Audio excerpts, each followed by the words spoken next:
Welcome back. In this episode, we are going to talk about how to get rid of entitlement mindset, get on what we call the abundance cycle. You're going to gain some insights into opportunities on how to abolish entitlement mentality and take your family or your employees, whoever you care about, from the mindset of, what about me? Give me. It's not about me, it's we. Together we're better. So get ready to have some epiphanies here for just a few minutes as I go through this episode. And then I'm going to empower you on how you can learn more if this is speaking to your heart.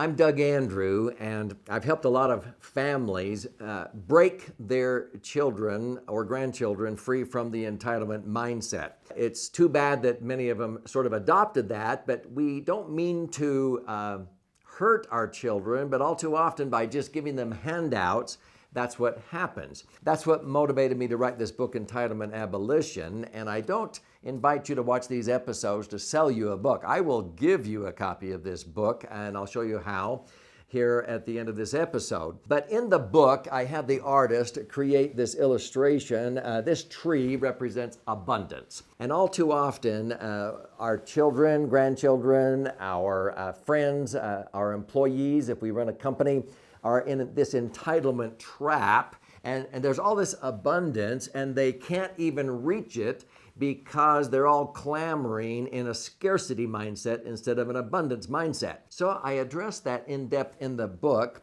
And the first 4 chapters of the book actually talk about this problem.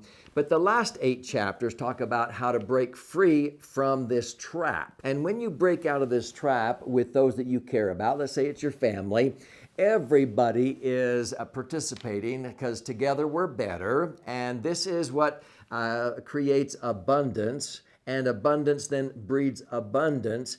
And I have all kinds of games and exercises that will help people transfer from the scarcity mindset to the abundant mindset, which is one of the big keys to abolish entitlement mentality. So when we talk about this, there are some false belief patterns that develop in many, many families, that by leaving behind a monetary inheritance, money, in your trust, that you have blessed your posterity with a, quote, legacy. No, a legacy is far more deep than just leaving behind a bunch of money, but that's the way most people leave it behind, in a trust. And sometimes people have had attitudes, well, whatever my kids do with the money I leave behind is their problem. No, it's yours.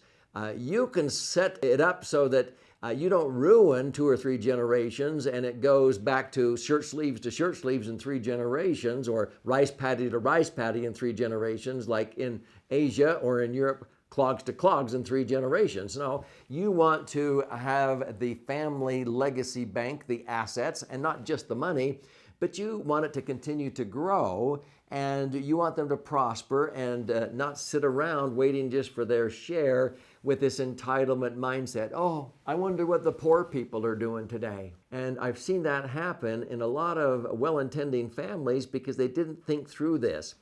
So that's why we look at things from a 3-dimensional approach, and this involves the foundational, intellectual, and financial dimension. And I'm talking right now about the legacy dimensions, foundational assets, your family, your values, your faith, your beliefs, your genealogy, your ancestry, your beliefs, your health, your relationships. When we talk about intellectual assets, that would be your wisdom, knowledge, attitude, skills, habits, methods, and so forth. All the lessons you've learned in life, both good and bad experiences. So when we focus on that, I have an acronym called KASH, K-A-S-H, which stands for knowledge, attitudes, skills, and habits. I would rather leave behind that cash, pass that cash down, than the CASH, because that will generate the money, CASH, into perpetuity. So where is the problem here? It's called the entitlement cycle. So I'm going to show you this, and then I'm going to show you the spectrum between the entitlement mentality versus the abundance mentality. We get into this cycle because we go out and we learn skills and wisdom. I'm going to magnify that, and we have this self-learned knowledge, attitude, skills, and habits. And then we begin to experience wealth and abundance. So I'm going to come up here and we're going to increase our money, CASH, with the KASH. And as we do that, what does that mean? We experience wealth and abundance. And so that's not bad. We are now enjoying life. We've paid the price. But then what happens? My kids will never have to work as hard as I did. And we think we're doing them a favor by taking all that off of them. And that's what really made you who you were, overcoming those challenges. So what happens? Entitlement creeps in. And as we hit this cycle, all of a sudden we think we're helping them and they go, oh, can I have? Will you pay for? When do I get mine? And so what happens is it exhausts the family resources in that cycle. And all of a sudden, each generation is having to start all over again, and we have a loss of generational momentum. And that is told in stories in my books like The Vanderbilt Family, that within 3 generations, $105 million fortune disappeared because it was just dumped in their laps and they had to start all over again. So each generation has to start over. No, I wouldn't recommend that. So let's talk about the spectrum between entitlement versus empowerment or abundance. So here is the spectrum between entitlement to abundance. Over on the left is the entitlement mindset. So instead of entitlement, we want to teach responsibility and accountability. These are the ones I want to hang out with, not the ones who sit around, will you pay for, can I have? Enabling versus empowered. Scarcity versus abundance. We talk about me centric versus we. No, together we're better. Isolated versus collaborative. See, together we're better. We want to work together as a family. Now, as I'm going through these, you probably can think of people that you care about, your family, maybe your employees that have this type of a mindset. My book, Entitlement, Abolition, will abolish that and move them over to this side of the spectrum. It may take a little while to do that, but instead of consume, no, we want to produce. Instead of being dependent, we declared independence when we formed this country, and now we're fostering generations coming up more and more dependent on government doing everything for them. We want to be independent. Instead of something for nothing, no, let's require some skin in the game. You do this and we'll match it and we'll empower you, but you require skin in the game. Instead of striving and never achieving, we want to thrive. Instead of government reliant, we want to be self-reliant. Let me tell you, when you begin to empower those you care about to move from this side over to the abundant side, you will see huge differences in their countenance, their confidence, in the way that they are stepping up to the plate, being responsible and accountable, and they realize they have to put skin in the game. It's not just a handout. You're there to give them a hand up and never a handout. You want to empower them. So let's go back to that legacy cycle here. It starts out the same, okay? But now, what I would recommend is instead of just enjoying this wealth and abundance and just dumping it in their laps, we want to have a system that fosters responsibility and accountability. So there are different methods that we teach to do that in my various books and other episodes.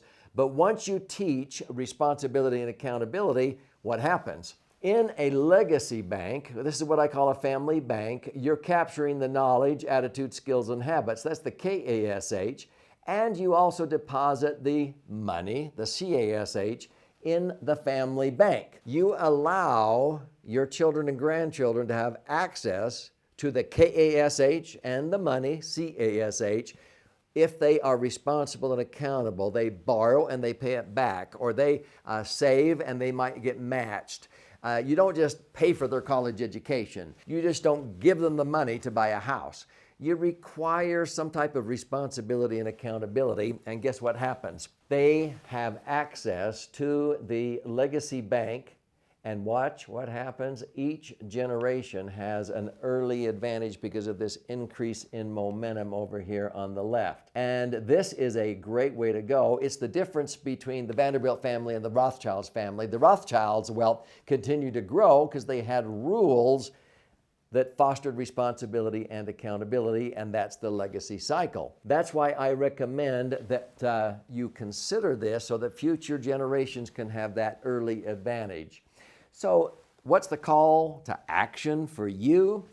To leave behind a system where you can intentionally leave behind knowledge, attitudes, skills, and habits, that cash, empower those that you care about. Establish your family legacy bank where you deposit that cash and the money with rules of governance, so they have to have skin in the game to access those resources. I would recommend that you capture life sketches, ancestry, I remember when memories, and be able to empower all of those family members to have the wisdom, the true wealth, your beliefs, what made you who you were, rather than just dumping money in their lap.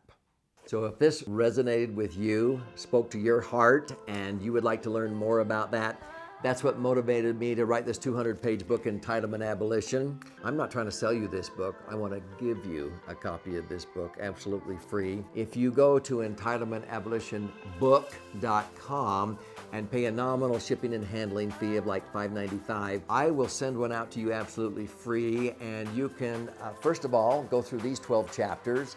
And then if you want, I've actually completed a deep dive master class that's 18 hours, because each of these chapters maybe takes 15, 20 minutes to read. I spend between an hour to nearly an hour and a half on each chapter on a deep dive. If this is something that can help you help those that you care about abolish entitlement mindsets and take them from me to we.